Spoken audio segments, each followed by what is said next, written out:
विराटपुर नामक एक गांव था, जहां सर्दियों की एक ठंडी और कोहरे भरी सुबह थी।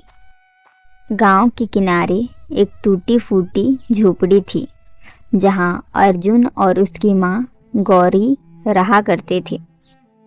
अर्जुन बेटा, आज पेट में कुछ डाला तूने?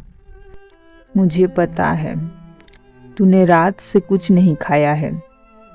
तेरे चेहरे की रंगत उड़ी हुई है। खा लिया माँ, तुम बेकार की चिंता करती हो। देखो मैं कितना तगड़ा हूँ, भूख मुझे क्या करेगी। अरे रे, माँ की आंखों से कुछ छुपा है क्या? तेरी आवाज में दम नहीं है। बेटा, भूख से इंसान का आत्मविश्वास भी टूट जाता है। कब तक चलेगा ऐसे? माँ, भूख सह लूंगा मैं, लेकिन अगर तू रोएगी तो सच में टूट जाऊंगा। तू चिंता मत कर, जंगल में कहीं जड़ी बूटियां या फल फूल मिलेंगे। मैं बकरियां चराने के साथ साथ पेट भरने का रास्ता भी खोज लूंगा। कब तक रे बेटा, कब तक यह आस लगाए रहेगा कि ऊपर वाला कोई चमत्कार करेगा? आदमी को जीने के लिए रोटी चाहिए। केवल भगवान के भरोसे कब तक पेट भरेगा? बस कुछ दिन और माँ, मेरा मन कहता है एक दिन भगवान हमारी भी सुनेगा। इतना कहकर अर्जुन अपनी पुरानी बांस की छड़ी उठाई और बकरियों को लेकर निकल पड़ा। अरे देखो देखो, अर्जुन चरवाहा आ रहा है। यह आज भी खाली पेट जंगल जाएगा, बेचारा। राम राम अर्जुन, आज भगवान से कहना तेरी किस्मत बदल दे, वरना तू तो ऐसे ही भूखे मरेगा। अर्जुन चुप रहा। उसके मन में ये ताने तीर की तरह चुभते थे, पर उसने जवाब नहीं दिया और सिर झुकाकर जंगल की ओर बढ़ गया। जंगल पहुंचकर अर्जुन एक पेड़ के नीचे उदास बैठा था। तभी झाड़ियों से सरसराहट की आवाज सुनाई दी। कौन है वहाँ? कोई जानवर या शिकारी? वहाँ एक घायल तोता जमीन पर पड़ा था। अरे तुझे क्या हुआ रे? डर मत, मैं तुझे कुछ नहीं करूँगा। उसने तोते को कंधे में उठाया और घर की ओर भागा। माँ, मुझे ये घायल तोता जंगल में मिला। बेटा, इसका ध्यान रखना। अर्जुन ने हल्दी तेल से उसकी मरहम पट्टी की और रात भर उसकी देखभाल करता रहा। अब छोड़ दे बेटा, तू खुद ही भूखा है। कुछ खा ले, वरना और बीमार पड़ जाएगा। तभी तोता ने सर उठाया और एक गंभीर इंसानी आवाज में बोला, अर्जुन, तेरी निस्वार्थ सेवा ने मुझे छू लिया है। ये तू बोल रहा है? मैं सपना तो नहीं देख रहा। नहीं अर्जुन, यह सपना नहीं है। तूने मुझे जीवन दिया, इसलिए आज मैं तुझे एक वरदान देता हूँ। यह ले, यह छड़ी। तोते के पंखों से एक चमकीली रोशनी फैली और अर्जुन की पुरानी छड़ी दमक उठी। अब यह साधारण छड़ी नहीं रही, जादुई छड़ी बन चुकी है। जब तू इसे नेकी और जरूरत के लिए इस्तेमाल करेगा, यह तेरा सच्चा साथी बनेगी। लेकिन याद रखना, अगर इसमें लालच और अहंकार का इस्तेमाल किया तो यह छड़ी तेरा सबसे बड़ा बोझ और श्राप बन जाएगी। अपनी नीयत साफ रखना। मैं वादा करता हूँ, मैं इस छड़ी को सिर्फ भले कामों में चलाऊंगा। तोता गायब हो गया। झोपड़ी में सिर्फ अर्जुन और वह चमकती छड़ी रह गई। अगली सुबह अर्जुन ने छड़ी की पहली परीक्षा ली। जंगल में एक भेड़िया ने हमला करना चाहा।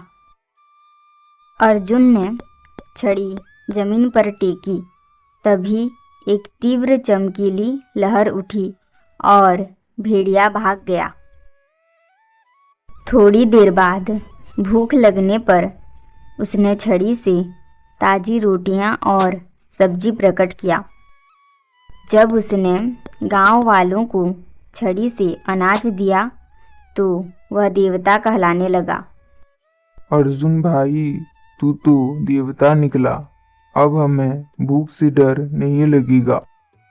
यह सारी बातें साहूकार मंगलराम सुन रहा था, जिसकी आंखों में केवल धन का लालच था।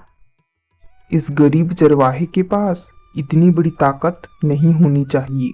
यह छड़ी मेरे हाथ में आनी चाहिए। राम राम अर्जुन भाई, सोच, अगर तू दरबार जाकर राजा को यह छड़ी दिखाए तो कितना नाम होगा तेरा। राजा तो तुझे सोने के महल से लाद देगा। मुझे सोने चांदी से क्या लेना मंगलराम भैया, मेरा मकसद तो भूखों को खाना खिलाना है। अरे बावली, अगर तेरे पास सोना दौलत होगी तो तू और भी ज़्यादा गांव वालों का भला कर पाएगा। मंगलराम की बातों ने अर्जुन के मन में लालच की छोटी सी चिंगारी जला दी। बेटा, मैंने कहा था वरदान का मतलब जिम्मेदारी है। राजा का मन कांच की तरह होता है, लालच आया तो सब खत्म हो जाएगा। राजा का बुलावा आ गया। भव्य दरबार में अर्जुन ने छड़ी से लजीज भोजन प्रकट किया। राजा बहुत खुश हुआ। अद्भुत, शाबाश अर्जुन, आज से तू मेरा अतिथि है, तुझे इनाम मिलेगा। महाराज, यह छड़ी तो सोना भी निकाल सकती है। इसे कहिए आपके खजाने को दोगुना कर दी। हाँ अर्जुन, अगर तेरी छड़ी इतनी शक्तिशाली है तो हमारे लिए सोने का पहाड़ बना। महाराज, यह छड़ी सिर्फ भूख मिटाने के लिए है, धन बरसाने के लिए नहीं। महाराज, मैं कोशिश करता हूँ। उसने छड़ी जमीन पर पटकी और मन में लालची ख्वाहिश की सोना आ जाए। छड़ी असहनीय रूप से भारी हो गई और उसके हाथ से छूटकर गिर पड़ी। ये क्या हो गया? छड़ी गिर गई। ये तो अनर्थ है। धोखेबाज, तूने हमें छलने की कोशिश की। नहीं महाराज, मैं झूठ नहीं बोल रहा। यह छड़ी सिर्फ जरूरत पूरी करती है, लालच नहीं। सिपाहियों, इसे पकड़ लो, ये धोखेबाज है। सिपाही जैसे ही अर्जुन की ओर बढ़े, एक तीव्र रोशनी फैली और तोता प्रकट हुआ। रुको, यह गरीब झूठा नहीं है। अर्जुन, तूने अपनी नियत से समझौता किया। लालच के सामने तू डगमगा गया। मुझसे भूल हो गई। अब मैं समझ गया, लालच किसी का भला नहीं करता।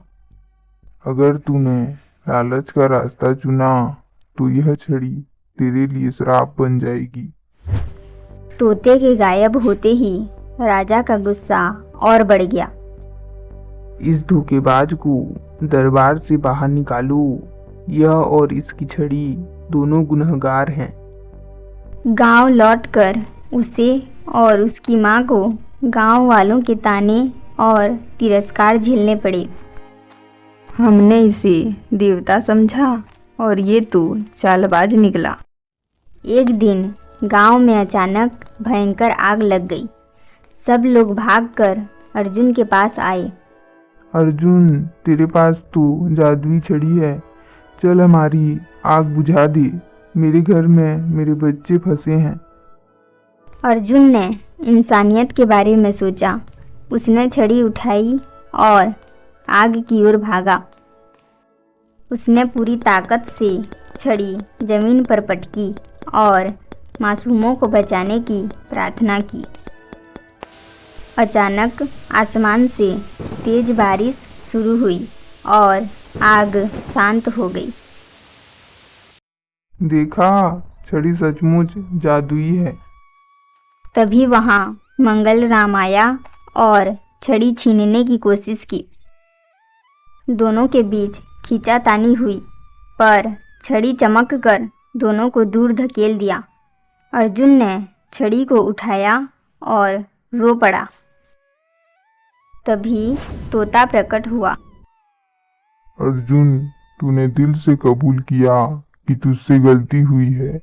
यही तेरा असली बल है। भाई, यह छड़ी अब मैं नहीं संभाल सकता। इसे लौटा लो। मैं मेहनत करूँगा, भूखा रहूँगा, लेकिन अब इस वरदान का बोझ नहीं उठाऊँगा। यही तो सच्ची जीत है। अर्जुन, यह छड़ी अब तुझे नहीं चाहिए, क्योंकि तूने असली सबक सीख लिया है। इतना कहकर तोता गायब हो गया। अर्जुन के हाथ खाली रह गए, लेकिन दिल संतोष से हल्का हो गया। अर्जुन, हमने तुझे गलत समझा। तूने वरदान छोड़ा, मगर इंसानियत नहीं छोड़ी। यही तेरा असली चमत्कार है। नहीं भैया, मैं वही गरीब चरवाहा हूँ जो पहले था। फर्क बस इतना है कि अब मुझे समझ आ गया है, मेहनत और इंसानियत ही सबसे बड़ा वरदान है। गांव वाले अब अर्जुन की मदद करने लगे। सब मिलकर मेहनत करने लगे और गांव में खुशहाली लौट आई। अर्जुन बकरियां लेकर जंगल में बैठा था। उसने आकाश की ओर देखा और मुस्कुराकर कहा, धन्यवाद भाई, तूने मुझे सिखाया कि असली ताकत छड़ी में नहीं, बल्कि दिल की सच्चाई और मेहनत में है।